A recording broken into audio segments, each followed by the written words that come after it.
Hi everybody, Patrick LaRouge here from Evolve Restorative Therapy. You can find me at livepainfreeprocess.com.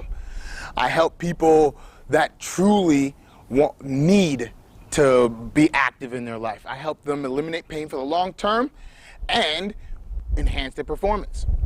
So folks, this week's tip is all about walking. It's all about walking. So I'm outside, I'm having fun here, and I'm gonna show you that walking is a key and a place to practice proper movement all the time. And how often do we walk? All the time. So we have practice everywhere. Every time we walk, you want to notice what's going on.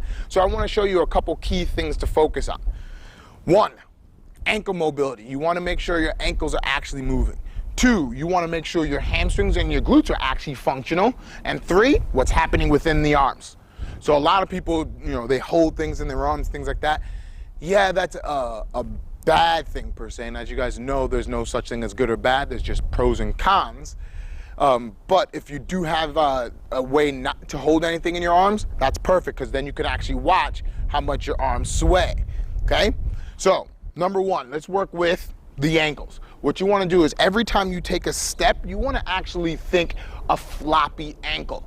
As you start to walk, let's say, you want to think floppy ankle, floppy ankle.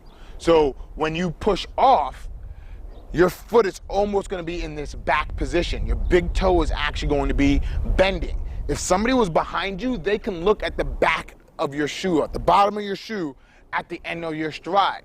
And because you're in this position and your big toe is extended, it's actually going to tell the rest of your body to work, which now works its way all the way up the posterior chain and acts as the glute and the hamstring to actually fire, to bring your leg up so you can bring it back down.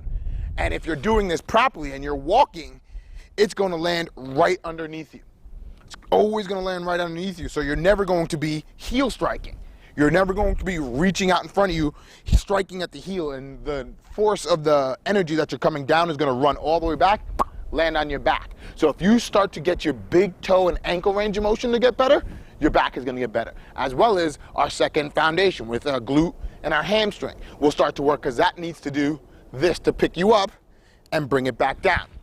Next, I'm going to walk in front of you now. So as you're doing a number like that, you want this elbow to be where this opposite knee is. So if you take short, choppy steps, you're going to notice these people that walk like this. But if you take longer steps and you're here, you're going to also notice they're heel striking.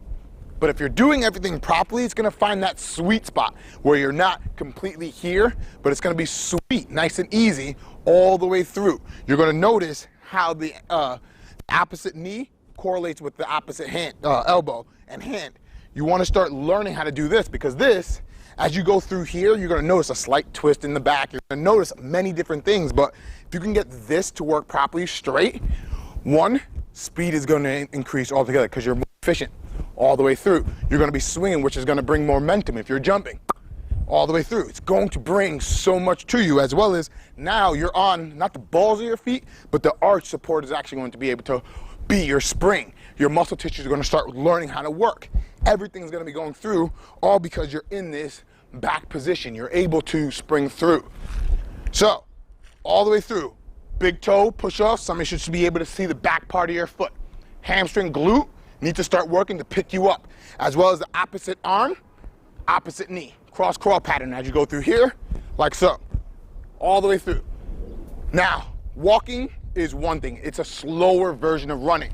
There's different aspects of running, but if you practice this consistently, you'll notice your running is going to improve so much better, because running is just a faster way of walking.